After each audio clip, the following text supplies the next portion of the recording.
नाचे जोगी मतवाला। बिल्कुल योगी के भेष में चिता की भस्म लिपटी, बड़ी बड़ी जटाएं, चंद्रमा एक कोने पर चमक रहा, गले में सर पड़े हुए, मुंडमाल पड़ी हुई, बागंबर कमर में लपटा हुआ। अलक निरंजन कहता जाए, पहने हुए है मृग छाला। अलक निरंजन भोलेनाथ कहते जाएं, और गोकुल की गलियों में प्रवेश करते हुए भोला भंडारी आया, मोहन तेरी गली में, मोहन तेरी गली में, कान्हा तेरी गली में। आओ मेरे मोहन आओ गोविंद, भोला भंडारी आया, मोहन तेरी गली में, भोला भंडारी आया, मोहन तेरी गली में, भोला भंडारी आया, मोहन तेरी गली में, भोला भंडारी आया, मोहन तेरी गली में, मोहन तेरी गली में, कान्हा तेरी गली में, मोहन तेरी गली में, कान्हा तेरी गली में, भोला भंडारी आया, मोहन तेरी गली में, आया, मोहन तेरी गली में।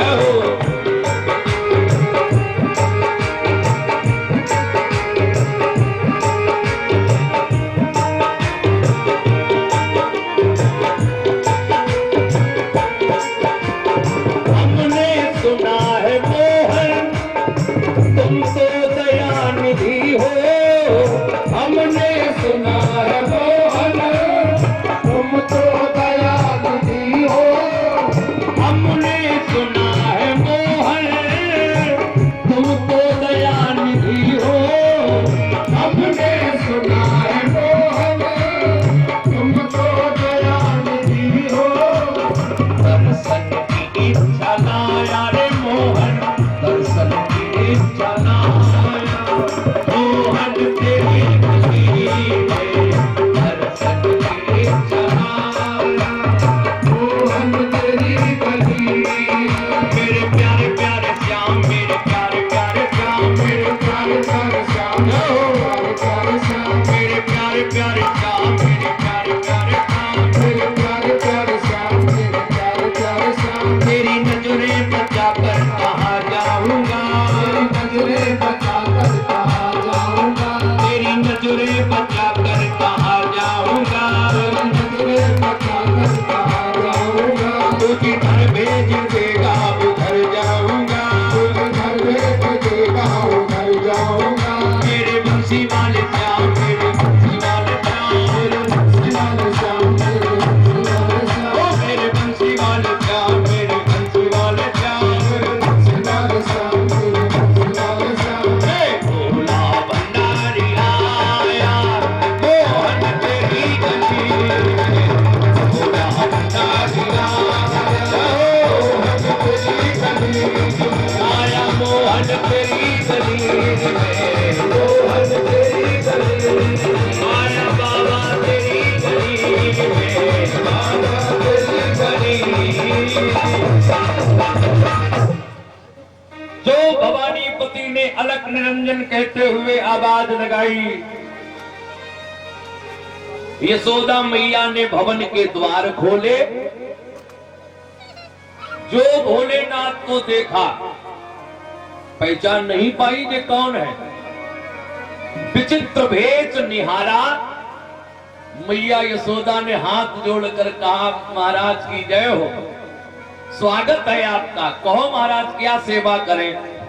भोलेनाथ हाथ जोड़कर बोले, मैया मुझे दिखा दे लाला की एक झलकी, केवल एक बार दर्शन हो जाए, दर्शन की इच्छा लाया मोहन तेरी गली में।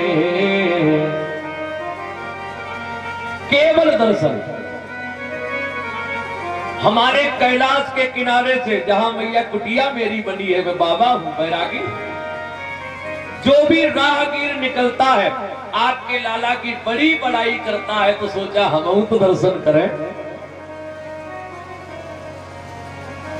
मैया ने मन में सोचा बने बड़े सुंदर हो, ऊपर से नीचे तक भस्म लपटी है, गले में सांप लटक रहे घूम रहे, जो मुंड की माला पहने, विचित्र जटाएं, और जो कोने पे चंद्रमा जैसा कुछ लटका है। ठहरो महाराज। सो मैया गई सीधी भवन के अंदर। यशोदा मैया ने सोचा बाबा को कुछ भिक्षा कुछ दान दे दे तो चले जाएंगे। अंदर को जा मैया बाहर है आई, और क्या ले आई? थाली में भर करके मणियों को लाई। बड़े से बर्तन में मणियां हीरा पन्ना पुखराज भर लाई। जो भोलेनाथ ने मणियां देखी एकदम पीछे हट गए। ऐसी भिक्षा नहीं स्वीकार, मां तू मुझे दर्शन करा। ऐसे तो जाने कितनी मणियां हमारे कैलाश पर पड़ी डोलती है। यही चाहिए तो आप चलो, हम आपको 4 से बोरा और दे दे। मैया बोली बड़ा विचित्र बाबा, भीख मांगने आया, हमसे कह रहा और ले लो। हमारे तुम्हारे द्वारे कोई आए और हम तुम कटोरी में आटा दो, 10 रुपया दो, और बाबा कहे बस जय हमसे ले लो 2-4 बोरी। तो हम आप कहोगे जाओ महाराज चलो चलो हमसे ले लो। मैया बोली ये नहीं चाहिए तो दर्शन नहीं मिलेगा महाराज, बस रुकना हो तो रुको, ना महाराज हमारी तुम्हारी राम राम। और मैया ने गुस्सा में द्वार बंद कर लिए। पालने में लेटे हमारे कन्हैया मन में विचार किया भोलेनाथ का दर्शन हमें न मिले और हमारा दर्शन भोलेनाथ को न मिले तो दोनों को आनंद नहीं आएगा, क्योंकि दोनों एक दूसरे के गुरु हैं, दोनों एक दूसरे के इष्ट हैं, दोनों एक दूसरे के भक्त हैं और दोनों एक दूसरे के शिष्य हैं। दोनों गुरु, दोनों भक्त, दोनों शिष्य, दोनों इष्ट। अब क्या करें? भगवान ने सोचा हम इतने बड़े भी नहीं हो गए जो रूठते हुए कहें कि मैया हमें बाबा का दर्शन करना है। कहे अभी हम बोल नहीं पाते और उठ के चल भी पाते नहीं, जो पालने से उतर के दौड़ के चले जाए, जोले मैया पकड़े तौले तो दर्शन हो जाए। चल पाते नहीं, बोल पाते नहीं, अब क्या करें? तो एक उपाय प्रभु को सूझा। पालने में लेटे ही लेटे अपनी आंखें पलट ली और मुंह से दूध डालने लगे। जो मैया की दृष्टि पड़ी, भगवान बड़ी तेज रोए। एकदम मैया यशोदा ने कन्हैया को उठाया, हिलाने लगी, लेकिन भगवान कहां चुपने वाले। मैया ने सोचा हो ना हो बाई बाबा ने कुछ टोना कर दो। देखो मातान की आदत बड़ी विचित्र। घर में कोई जादिन घूमन आए और कहूं बाई रात में सूर्य अस्त पे लला रोन लगे, लली रोन लगे, तो एकदम वो हमने कही थी भाई ना बुलाई, देखो रोन लगो आ जाए। अब भले ही बाकी पेट में दर्द हो, हाथ में दर्द हो, टोना करते। अब यशोदा मैया बोली, उन्हीं ने टोना किया। एकदम कन्हैया गोद में भवन के द्वार खोले, लेकिन भोलेनाथ कहां ठहरने वाले, दर्शन मिलेगा नहीं। चल पड़े भोलेनाथ। अब मैया यशोदा गोकुल की गली में, कहां गए भोलेनाथ? रास्ते में गोपियां मिल गई, ललिता, विशाखा, चंद्रकला। मैया क्या हुआ? देखो लला की कितनी तबीयत बिगड़ी। एक बाबा जी आए तो हमने दर्शन नहीं कराया, उन्हीं ने कोई जादू कर दिया। ललिता बोली बाबा जी का जादू टोना नहीं, फिर हमसे पूछो। देखो कैसी सुंदर भक्ति की, प्रेम की कथा। हमसे पूछो मैया।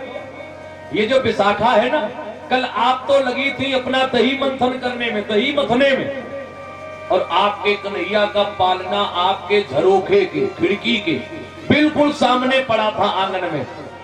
और जब विशाखा झरोखे से टुकुर टुकुर निहार रही थी, जाई की नजर लगी होगी। विशाखा बोली हाँ हमारी बात कह लो। और ललिता तुम? ललिता बोली हमने क्या किया, हमसे पूछो। कल जब मैं मथुरा से दही बेचकर आ रही थी तो मैं देख रही थी यशोदा मैया की भवन के द्वारे खुले पड़े थे और तुम भवन में जाके कन्हैया का पालना हिला रही थी। हमारी नजर इतनी दूर से लगी कि तुम्हारी लगी। विशाखा बोली और का हमारी ने नजर मारी है।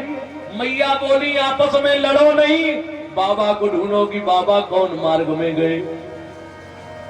सब गोपियां चल पड़ी बाबा को ढूंढने के लिए और आपस में बातें करती जाए। कौन सी ने मार दियो रे टोना, मेरो मचले श्याम सलोना। कौन सी मार दियो रे टोना, मेरो मचले श्याम सलोना, मेरो मचले श्याम सलोना, मेरो मचले श्याम सलोना, मेरो मचले श्याम सलोना, मेरो मचले श्याम सलोना। कौन सी ने मार दियो रे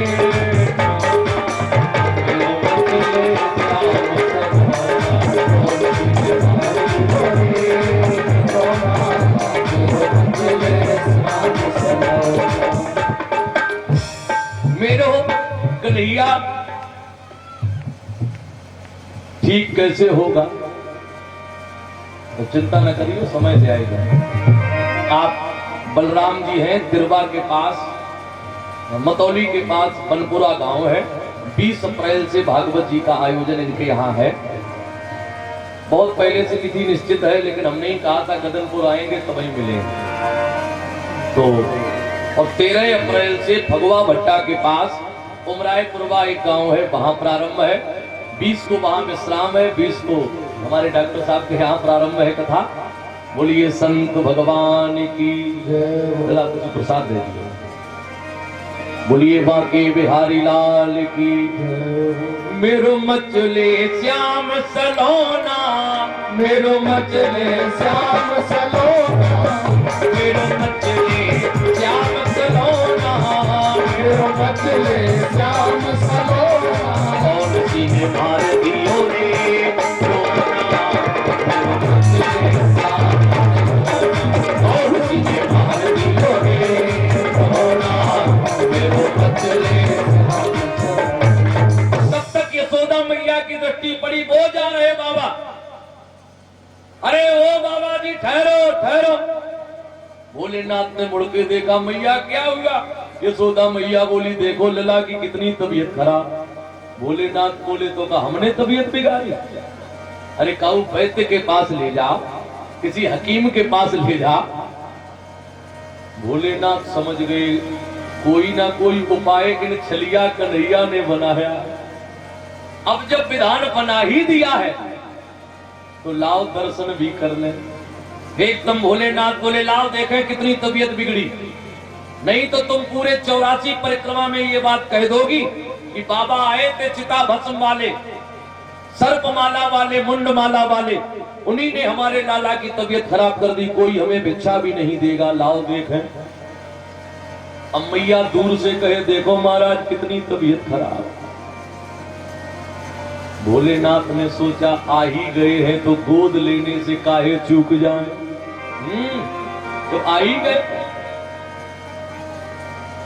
लाओ मैया मरीज गोद में तो लाओ, निक नबज देखे तब तो पता चले कौन सा रोग है, उसी अनुसार औषधि दी जाए। अब मैया दूर ही से कहे लो महाराज नेक अपने जो सांप बचाए रहना। एक सांप ने कतई फू तो हम तो लला से हाथ धोए बैठे। भोलेनाथ बोले ना मैया जो सांप बड़े समझदार हैं, बरसन से हमारे संग है। फिर महाराज देखे रही, अब गोद लिया, भगवान के मुंह से दूध निकल रहा, आंखें पलटी, बड़ी तेज रो रहे। भोलेनाथ ने इशारा किया महाराज नाटक बड़ा बढ़िया कर लेते हो। कहे जी नाटक करने वाले, इसीलिए तो लिखा है नट मरकट इब सब ही नचावे। सबको नचाने वाले, बड़े नाटक करने वाले हो तो झोली से चिता की भस्म निकाली और नेक माथे पे लगाई, नेक जीभ में चटाई दी तो रोना बंद हो गया, आंखें ठीक हो गई, दूध डालना बंद। मैया यशोदा ने ललिता का हाथ पकड़ के खींचा दे तो हंसी जाई बाबा की तरह। अब नई चीज हो गई, लाओ मैया, गोद में दिया मैया के और थोड़ी चिता की भस्म मैया के हाथ में दे दी। हे यशोदा मैया, जब जब लाला की तबीयत बिगड़े तो हमारे इस रूप का स्मरण करके नेक या भस्म माथे पे लगा देना, तबीयत ठीक हो जाएगी। मैया मन में सोच रही बड़े सुतरेऊ लगत जो तुम्हारे रूप को ध्यान करेंगे। हाँ हाँ प्रभु सब हो जाएगा। अब कन्हैया को लेके वहां से चली। कृष्ण कृष्ण कहते हुए भगवान भोलेनाथ अपने कैलाश की तरफ आए। भोलेनाथ अपना पूरा समय सत्संग में बिताते हैं और इधर कंस के द्वारा भेजा गया सकटासुर नाम का राक्षस आ गया। देखो एक दो राक्षस भगवान ने नहीं मारे, एक एक राक्षस की विस्तार से कथा कही जाए तो आज शाम के 4 बज जाए फिर जो कथा राक्षसों की पूरी ना हो। मालूम कितने मारे? पूतना मारी, सकटासुर मारा, तुलावर्त मारा, अघासुर, बकासुर, धेनुकासुर, प्रलंबासुर, केसी, व्योमासुर, जाने कितने राक्षस मारे। और प्रत्येक राक्षस की श्री सुखदेव जी ने विस्तार से कथा भागवत जी के एक एक अध्याय में सुनाई।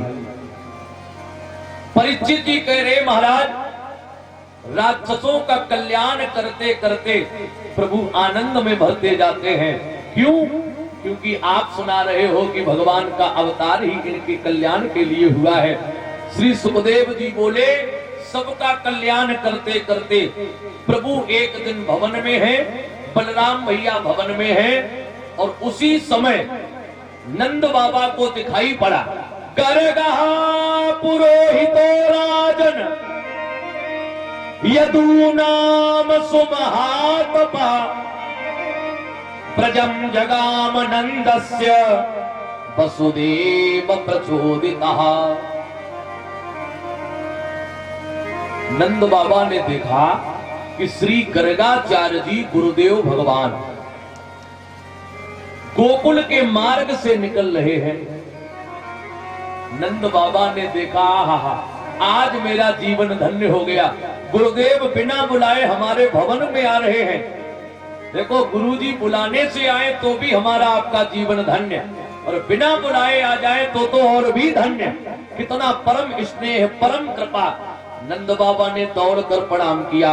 श्री गुरु पद नख मणि गण ज्योति, श्री गुरु पद नख मणि गण ज्योति, श्री गुरु पद नख मणि गण ज्योति, सुमिरत दिव्य दृष्टि होती, सुमिरत दिव्य दृष्टि होती, सुमिरत दिव्य दृष्टि होती, श्री गुरु पद नख मणि गण ज्योति, श्री गुरु पद नख मणि गण ज्योति। गुरु पद नख, किसी संत को, विद्वान को, गुरुजन को हम प्रणाम कैसे करें, ये श्री तुलसीदास जी महाराज ने वर्णन किया। उसी अनुसार गर्गाचार्य जी को नंद बाबा प्रणाम कर रहे। गुरु पद नख, गुरु जी के चरणों का नख, नाखून जब हमारे मस्तक से स्पर्श हो तब सुमिरत, सुमिरन करने से दिव्य दृष्टि, दिव्य दृष्टि ही होती, हमारे हृदय में दिव्य दृष्टि प्राप्त होगी। क्योंकि हृदय में ही प्रभु का दर्शन होता है, और हृदय में जब दिव्य दृष्टि नहीं होगी तो उनका दर्शन नहीं होगा।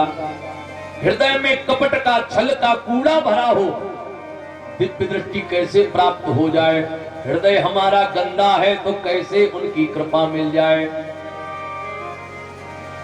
आज जीवन धन्य हो गया। गुरु जी आप कृपा कर आओ महाराज, आसन स्वीकार। सुंदर आसन दिया।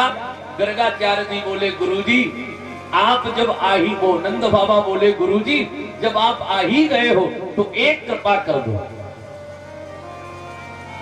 हमारे यहाँ दो बालक हैं, एक यशोदानंदन है, एक रोहिणी नंदन है। वो जो वसुदेव जी की भार्या जिनका नाम रोहिणी है, कंस के भय के कारण रक्षा के रूप में यहाँ रहती है। आप तो जानते ही हो वसुदेव देवकी को कंस ने हे गुरुजी बंधन में डाल लिया था।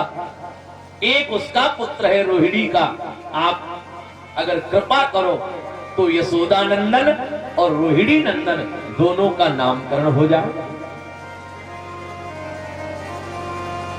गर्गाचार्य जी बोले हे नंद, वैसे तो नामकरण करने में कोई दोष नहीं है, कोई बुराई नहीं है, मैं कर दूंगा, मेरा कर्तव्य। तो वंशियों का ही आचार्य हूं और आप हो गाय का पालन करने वाले ग्वाले। रोहिणी नंदन का तो नामकरण करने में दोष नहीं है, लेकिन यशोदानंदन का नामकरण हम कैसे कर दें, क्योंकि वो तो ग्वाले का बेटा है और ये यदुवंश का कुल दीपक है रोहिणी नंदन। गर्गाचार्य जी के इस वचन को सुनकर नंद बाबा असमंजस में पड़ गए। अब बेचारे नंद जी क्या जाने कि अगर वो रोहिणी नंदन है यदुवंशी, तो ये देवकी नंदन भी तो यदुवंशी ही है। ये नंदन यशोदानंदन बने हैं, लेकिन है तो स्वयं वसुदेव देवकी नंदन। मेरा धर्म है। गर्गाचार्य जी बोले मैं पुरोहिती का कर्म करता तो हूं, लेकिन ये पुरोहिती का कर्म केवल